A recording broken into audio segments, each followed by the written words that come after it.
wabarakatuh. Waalaikumsalam warahmatullahi wabarakatuh. Selamat pagi semuanya. Pagi. Apa kabar hari ini? Baik. Siapa yang hari ini tidak hadir? Bisa. Fauzi bisa. Kenapa? Sakit. Siapa yang sakit? Tidak tahu. Fauzi izin. Izin. Oke. Sebelum kita mulai pelajaran, kita berdoa dulu ya dalam hati. Berdoa dalam hati mulai.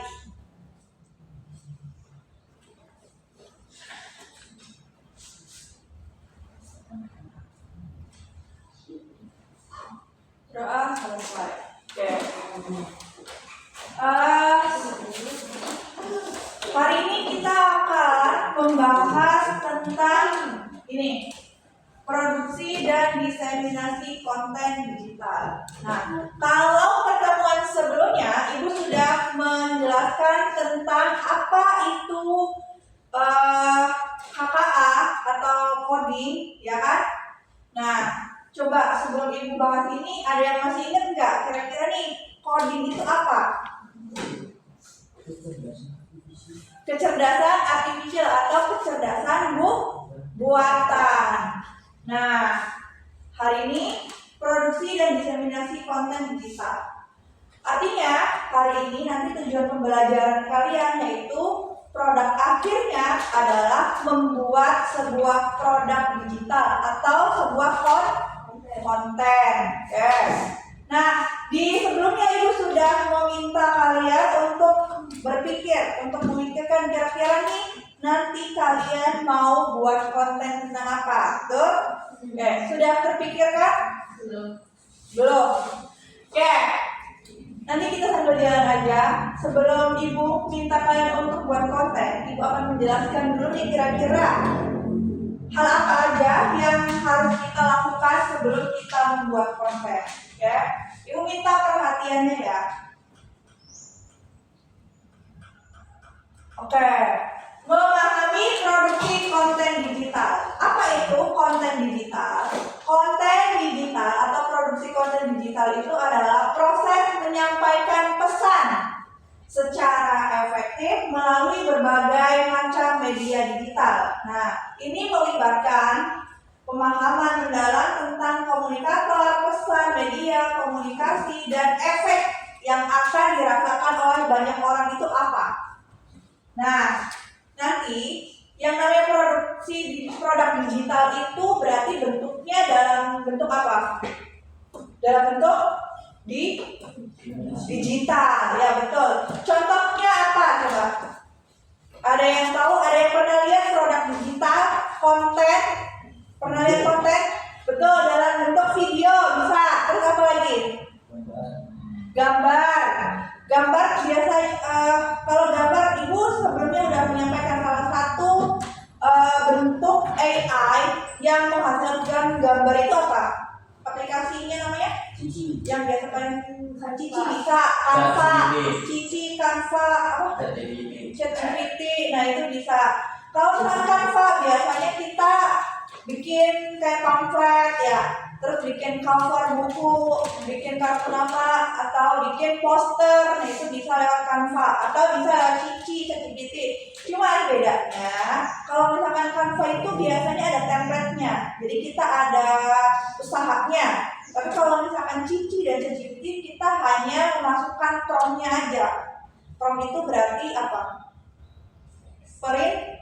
Perintah. Nah, itu ya. Nah, selain produk tadi, produk digital berupa video atau gambar, nanti nih ada media atau pesan yang akan kalian sampaikan. Medianya apa? Berupa apa? Kalau misalkan mau dipublikasikan, biasanya kemana? Edukasi. Tempatnya di mana, Bi? Untuk mempublikasikannya. Media sosial seperti contohnya TikTok, Instagram, FB, YouTube, website itu bisa, atau yang lain sebagainya. Tuh ya. Nah, nanti pesan nih, ada pesan. Di sini ada pesan. Pesan itu apa sih? Pesan itu nanti isinya yaitu yang mau kalian sampaikan kepada banyak orang. Misalnya tentang video edukasi, terus video tentang apa? Sosial, atau isu-isu politik. Misalnya kalau kalian suka bahas politik, bisa tuh menyampaikan keluh kesah kalian terhadap pemerintahan misalnya tuh, atau misalnya tentang kesehatan mental yang sekarang lagi marak dibicarakan oleh generasi Z ini. Nah, terus nanti dari produk yang kalian hasilkan, dari pesan yang kalian hasilkan, itu nanti menghasilkan yang namanya ini, umpan balik, efek atau timbal baliknya. Setelah dipublikasikan, nanti kira-kira nih konten yang kalian share itu dampaknya apa kepada banyak orang. Ada yang misalnya menginspirasi, ada yang misalnya mungkin ada yang nggak suka karena isi kontennya nggak sesuai dengan apa yang dia sukai, misalnya gitu, atau lain sebagainya. Itu namanya efek atau umpan balik yang kalian dapatkan setelah produksi massal. Tuh, yang namanya konten kreator, lihat aja komen-komennya nggak semuanya suka sama kontennya. Nah, itu wajar, hal yang wajar. Tinggal kalau kitanya mau jadi konten kreator, yang kuat-kuat aja. Ininya, telinganya, hatinya, pikirannya. Nah, itu. Terus selanjutnya, nah ini ada jenis konten digital. Ada teks atau tulisan. Jenis bentuknya ada dalam bentuk artikel, blog atau e-book. Kalau kalian suka lewat website, lewat Google, biasanya ngetik misalnya teks prosedur. Biasanya langsung muncul banyak kan. Lah, itu namanya blog atau artikel. Website. Visual itu biasanya dalam bentuk ada ininya, gambarnya. Bisa dalam bentuk gambar, infografis atau desain. Game interaktif. Nah, yang biasanya suka main game online atau lain sebagainya. Tuh, game interaktif itu biasanya berarti dua arah. Jadi bisa main bareng. Itu namanya game interaktif. Terus suara bisa dalam bentuk podcast atau rekaman audio. Podcast ya, misalnya podcast itu berarti tanya jawab berdua dalam sebuah ruangan atau dalam sebuah tempat kan. Kalau video tutorial make up, gitu kan. Hari ini aku mau kasih tips make up sehari-hari, daily make up, gitu kan. Nah, tutorial atau misalnya hari ini outfit check, nah gitu, ya kan? Nah, itu ada vlog. Nah, siapa yang suka nonton vlog? Vlognya Atta Halilintar. Vlognya siapa lagi? Davina Karamoy. Davina Karamoy. Kamu suka nonton Davina Karamoy? Nah, itu ya, itu vlog. Vlog itu biasanya yang megangin kameranya sih seorang. Oh ya, ini. Kalian lihat nggak di sini ada ini, nah itu vlog.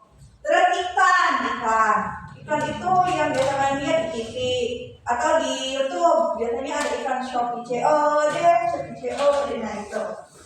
Terus konten berbasis AI, konten yang dihasilkan dari AI tadi ada GPT, Cici, ada apa lagi?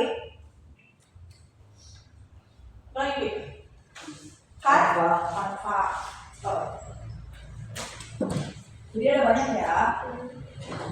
Nah, kira-kira nih strategi apa yang harus kita siapkan untuk membuat sebuah konten? Nah, yang pertama kalian harus tahu dulu tujuannya bikin konten itu untuk apa? Audiensnya siapa? Tujuannya misalnya untuk mengedukasi masyarakat banyak tentang misalnya tentang make up. Misalnya gitu. Audiensnya siapa? Misalnya anak sekolah, karena anak-anak sekolah zaman sekarang misalnya make upnya menor-menor. Nah, kira-kira nih make up yang benar untuk anak sekolah itu kayak apa nih? Misalnya gitu. Nah, tuh tujuannya kayak gitu ya. Terus pesan bercerita, apa tuh pesan bercerita? Susun pesan dengan gaya bercerita, fokus, manfaat, nilai emosional dan visual yang menarik. Pesannya, maksudnya ini pesan bercerita itu berarti dengan kalimat atau nada yang kayak terkesan bercerita, kayak kalian kalau misalkan cerita sama temen aja kayak tau gak sih hari ini aku habis kayak gini. Nah itu kenapa? Karena kita tujuannya untuk menarik. Kalau misalkan kitanya kaku, bahasanya kaku, itu justru membosankan. Tapi kalau misalkan kitanya ceritanya enjoy gitu, nah orang-orang juga pasti bakalan enjoy juga untuk mendengarkannya. Visual menarik. Nah ini visual menarik itu berarti dilengkapi dengan gambar bisa. Atau misalnya nih hari ini misalnya kalian bikin konten tentang sejarah tentang buah Sunyaragi misalnya, ya kan? Pernah belum buah Sunyaragi? Belum. Yang pertama, oh ya. Misalnya buah Sunyaragi itu adanya di sana di Cirebon kota. Nah di sana misalnya nih tentang buah Sunyaragi, tentang sejarah buah Sunyaragi. Nah itu nanti kalian tampilkan nih misalnya di pinggir kayak misalnya kontennya dari Omara atau kan. Nah saya di sini kita lagi cerita, di sebelah sininya munculin gambar atau visualnya buah Sunyaragi kayak gimana. Nah itu visual yang menarik. Fokus itu maksudnya kalau kita lagi cerita matanya jangan kemana-mana, jangan ke atas, ke samping, fokus ke depan ke kamera. Itu kalau kita mau menampilkan wajah kita di depan kamera. Tapi kalau misalkan mau dalam bentuk suara aja sambil menampilkan gambar, ya nggak masalah berarti. Tuh, nilai emosional apa ya kira-kira? Maksudnya apa nilai emosional? Apa nih? Ada yang tahu nilai emosional maksudnya apa? Maksudnya adalah misalnya kita lagi cerita sedih, ya mimik muka kita ya jangan ketawa, jangan bahagia, itu sedih juga. Itu namanya meledek. Dan kalau misalkan kita ceritanya lagi bahagia, ya berarti mimik muka kita juga lagi bahagia. Jangan sampai suasana hati kita yang sebenarnya itu mempengaruhi konten yang kita buat. Harus profesional. Terus yang ketiga ada relevansi atau platform. Apa itu relevansi? Nih, pastikan pesannya relevan itu benar. Mudah dipahami dan sesuai dengan platform yang digunakan.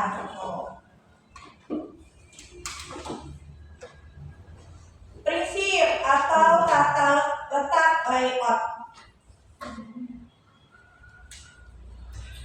Oke, yang pertama ada kesatuan dan harmoni. Nah, keseluruhan desain tampak selaras. Itu berarti antara perpaduan antara warna, gambar dan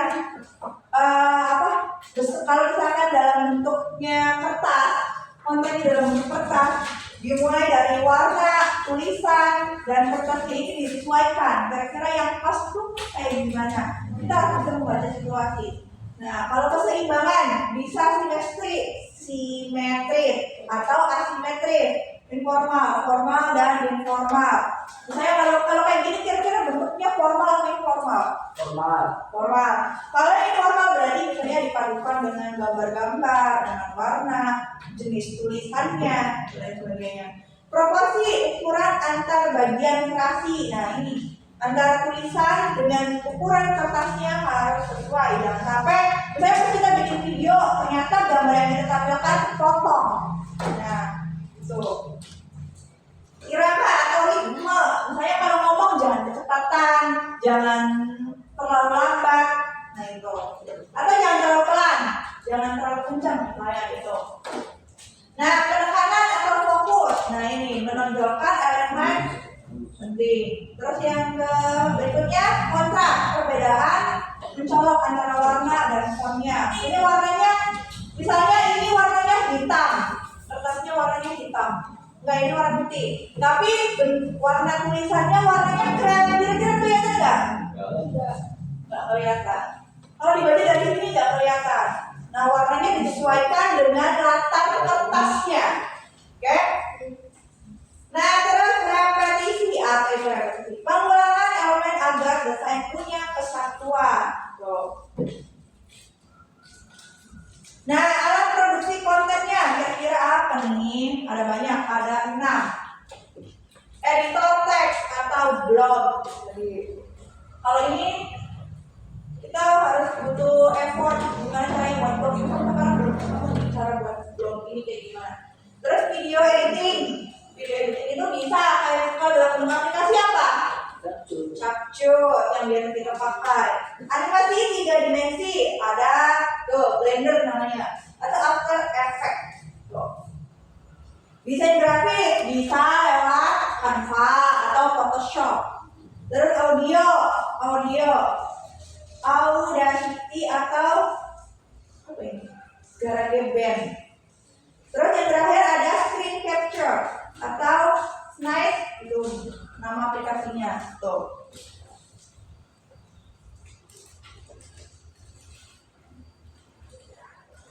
Sampai sini ada pertanyaan? Ya, dulu.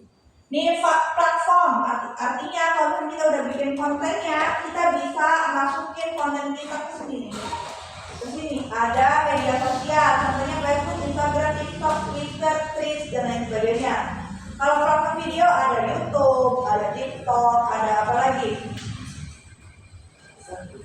Hah? Ada apa lagi? Kalau podcast, Spotify bisa. Banyak kan podcast yang di Spotify, tapi bedanya kalau Spotify kita nggak bisa lihat muka siapa ini yang ngomong mukanya gitu. Atau Apple Podcast yang HP-nya iPhone tuh bisa Apple Podcast. Website atau blog. Nah, email marketing, streaming lewat YouTube live. Sering kan ada YouTuber yang live streaming main game bareng gitu. Nah itu. Marketplace, ada Amazon, ada Shopee, ada TikTok Shop, ada Tokopedia, Lazada, dan lain sebagainya. Platform berbagi dokumen, ada SlideShare, Skype, ya kan? Atau ada namanya Google Docs. Tuh.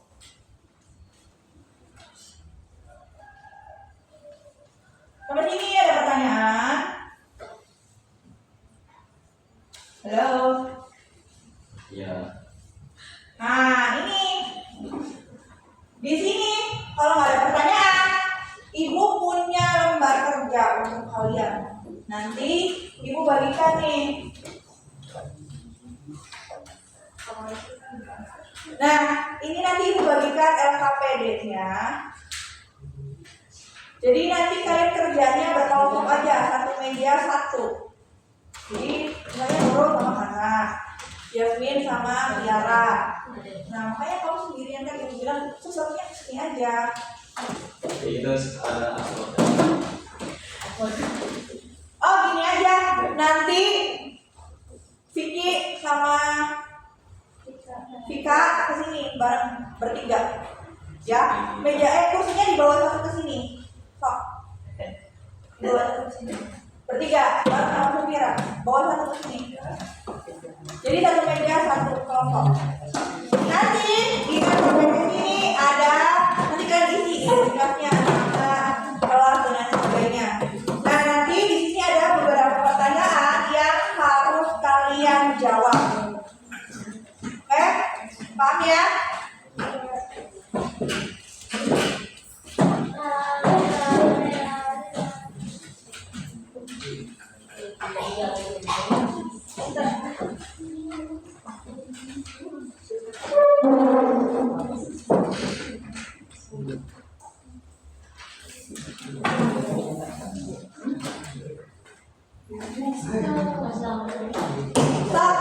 Identitasnya diisi dulu identitasnya. Nanti namanya berarti disesuaikan dengan nama kelompok. Kelasnya berarti kelas 9.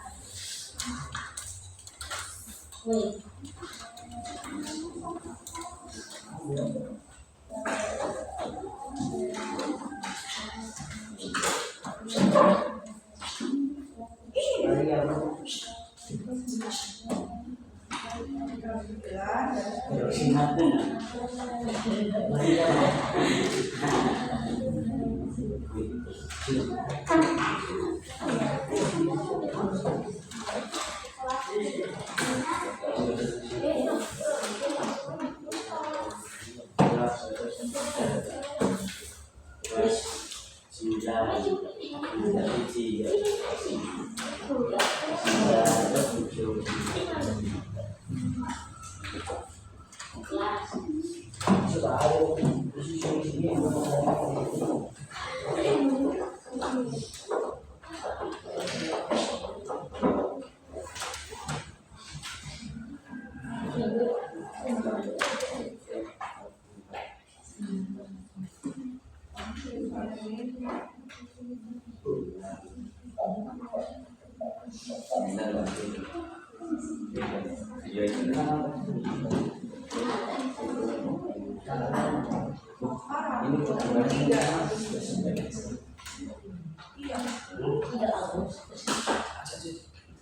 Makanya langsung bertanya.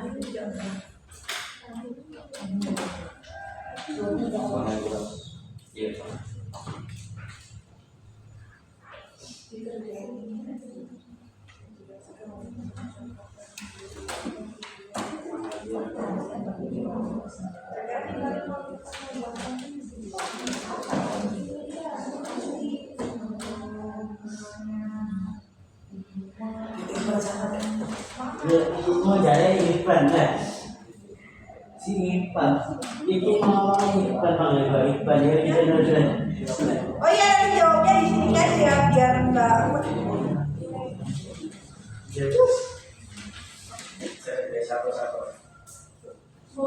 tidak harus berurutan kerjanya. Kerjain yang kalian pahami dulu. Apa?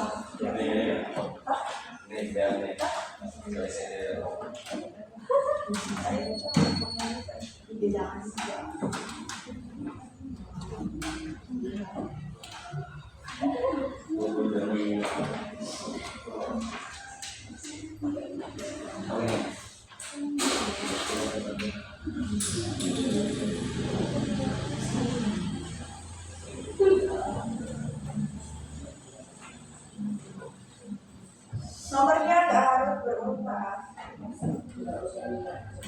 Oh, aku bisanya nomor 3 dulu nih, nggak apa-apa.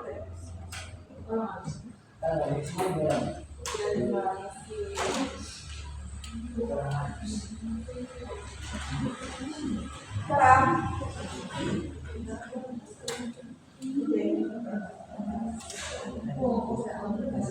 boleh sob.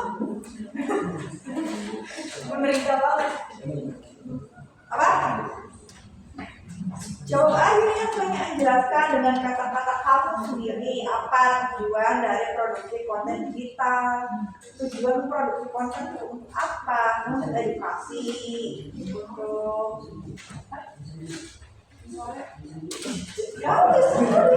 untuk mencari duit atau menambah penghasilan. Boleh, Pak. Terserah. Tapi ingat ya, kalau misalkan kita menjadi content creator, prinsipnya asal dapat duit, asal dapat uang banyak, kita bakal terkenal. Yang ada nanti komen-komen ini hujatan semua. Ya sebaik ya, urut-urut nggak mau pesan.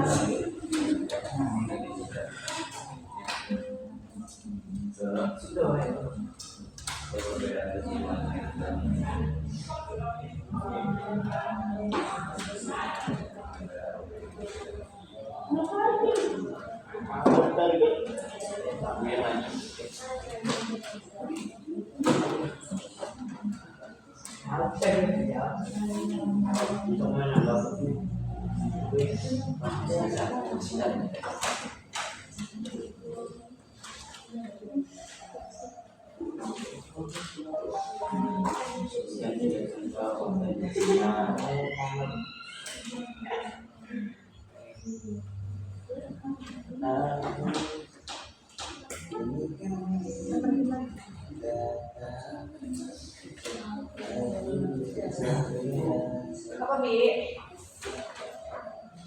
Iya Bu.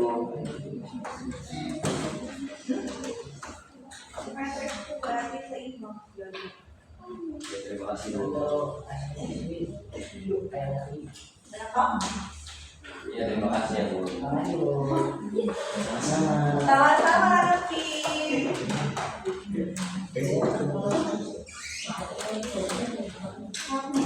Diskusi.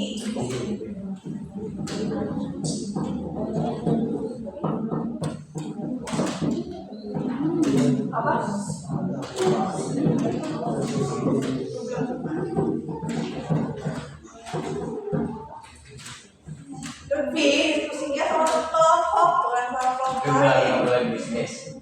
Ada.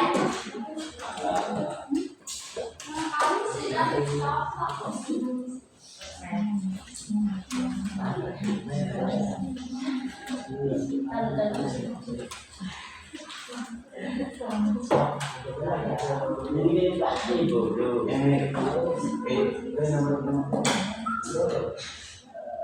Lalu si jadi cuma ini ini. Iya.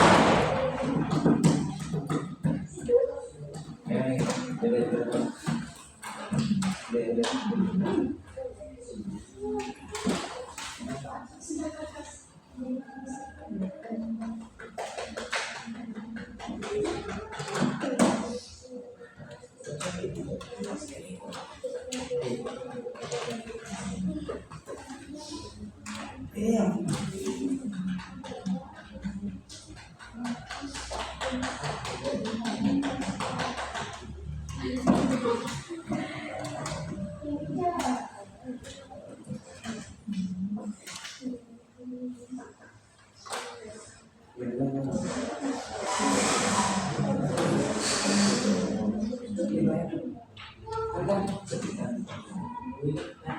Diskusi ramah.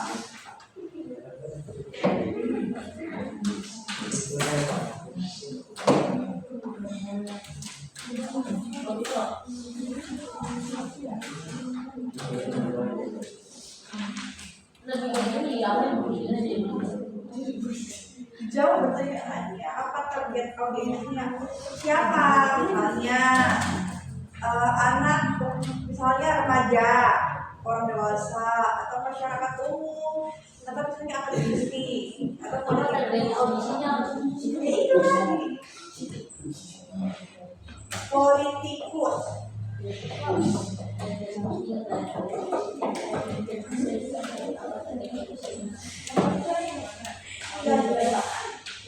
Tujuan kamu, tujuan konten kita apa? Motivasi, pelajaran,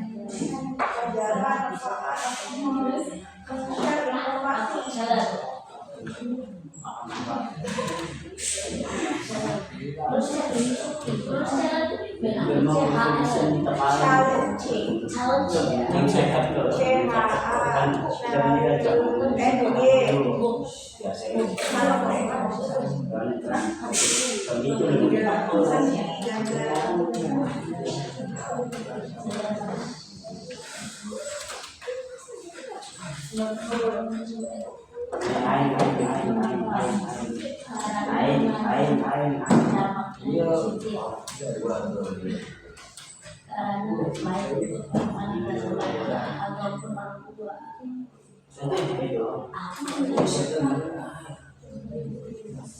Udah?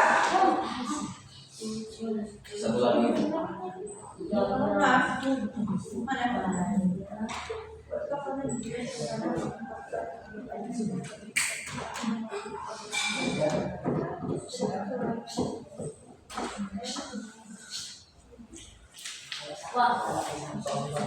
Wah, jadi mana nih? Foto-foto digital.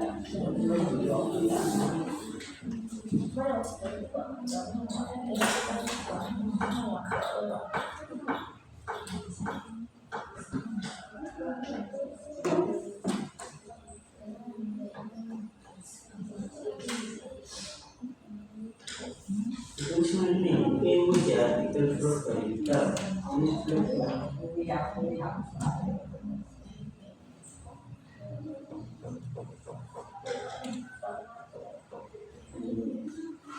Sudah?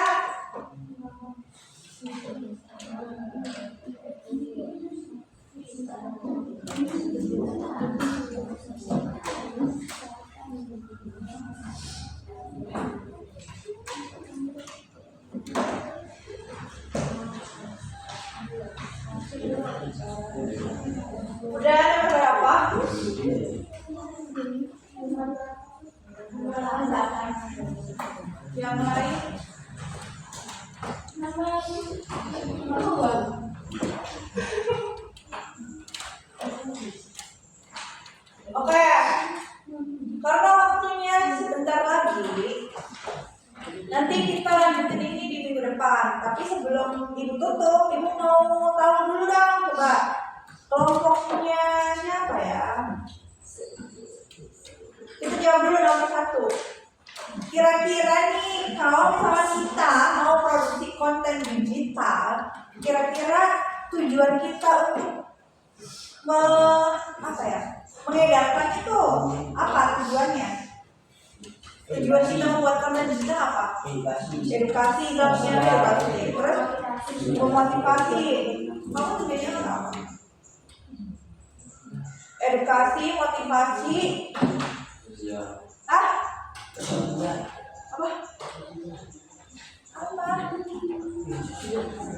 Hah? Sosial. Terus oke, Desmin. Oke. Ini tadi ada motivasi, mengedukasi untuk memberikan pemahaman sosial. Betul. Coba sebutkan 3 contoh jenis konten digital. Jenis konten digital. Tadi apa? Ada podcast, terus gambar, video, website, dan ya. Yang ketiga, apa perbedaan keseimbangan simetris dan asimetris? Apa tadi? Apa? Kalau simetris, asimetris? Ya, keseimbangan antara kombinasi warnanya dan sebagainya itu. Yang keempat, sebutkan minimal 3 platform yang digunakan untuk menyebarkan konten digital. 3 platform. Apa contohnya? Media sosial contohnya? Facebook, TikTok, dan Instagram. Terus Twitter. Proxy. Proxy. Atau YouTube, Spotify dan sebagainya. Oke. Nanti yang soal lainnya kita lanjutkan di pertemuan berikutnya. Oke. Sebelum ibu akhir kata penutupan, kita bersama-sama membaca hamdalah. Alhamdulillah. Terima kasih untuk pertemuan hari ini. Semoga apa yang kita pelajari hari ini dapat bermanfaat untuk kita semua. Assalamualaikum warahmatullahi wabarakatuh.